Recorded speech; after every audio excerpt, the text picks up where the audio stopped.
Vinicius Junior, Rodrygo Goes, Martinelli, এদিকে Savinho, ওইদিকে Antony, Raphinha, ভালো ভালো সেরা সেরা ফুটবলার যারা এই মুহূর্তে ইউরোপিয়ান ফুটবল মাতাচ্ছে, নিজ নিজ দলের সেরা ফুটবলার যারা, এইসব ফুটবলারকে কিন্তু একসাথে পাচ্ছে ব্রাজিল কোচ।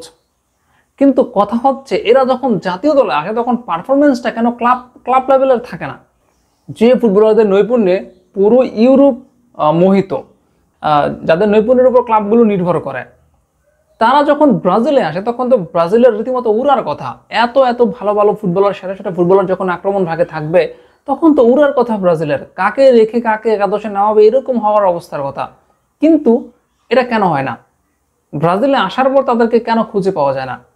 ওইদিকে যদি আপনি এটা বলেন যে ব্রাজিলের যে মাঝমাঠ, সেই মাঝমাঠের সঙ্গে ক্লাবে যারা খেলে তাদের মাঝমাঠের আসলে অনেক আকাশ পাতাল ব্যবধান। যদি আপনি বলেন যে রিয়াল মাদ্রিদের মাঝমাঠের সাথে ব্রাজিলের মাঝমাঠ মেলানো যাবে না, যদি আপনি বলেন লিভারপুল, ম্যানচেস্টার সিটি, তাদের মাঝমাঠের সঙ্গে ব্রাজিলের মাঝমাঠ মেলানো যাবে না, কিন্তু এখানে একটা প্রশ্ন, এই যে ব্রুনো গুইমারেস, জুয়েলিংটন, তারপর ডগলাস লুইস, এরা তাদের নিজ নিজ ক্লাবগুলোতে মাতাচ্ছে। তাদের ক্লাব, যদি ক্লাবের কথা ধরেন, তাদের সামনে যেসব স্ট্রাইকাররা থাকছে তাদেরকে দিয়ে তারা ঠিকই গোল করাচ্ছে। কিন্তু কিন্তু জাতীয় দলে তারা কেন তাদের সামনে আরো সেরা সেরা ফুটবলার থাকার পরও এগুলোকে কেন তারা গোল করাতে পারছে না?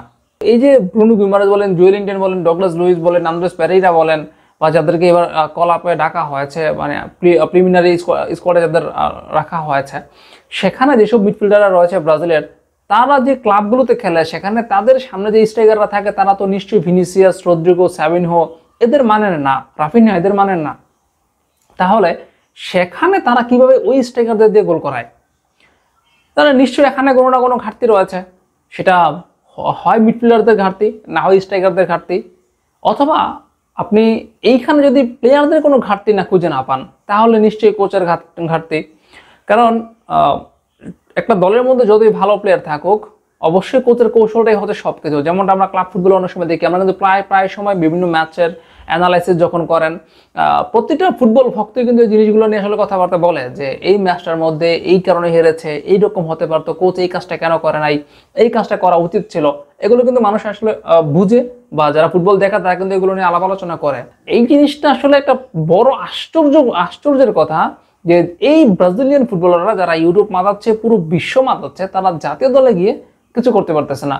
অথচ তাদের কাছ থেকে প্রতি ম্যাচে 3টা 4টা 5টা করে গোল মানুষ প্রত্যাশা করতেই পারে, ভক্তরা প্রত্যাশা করতে পারে।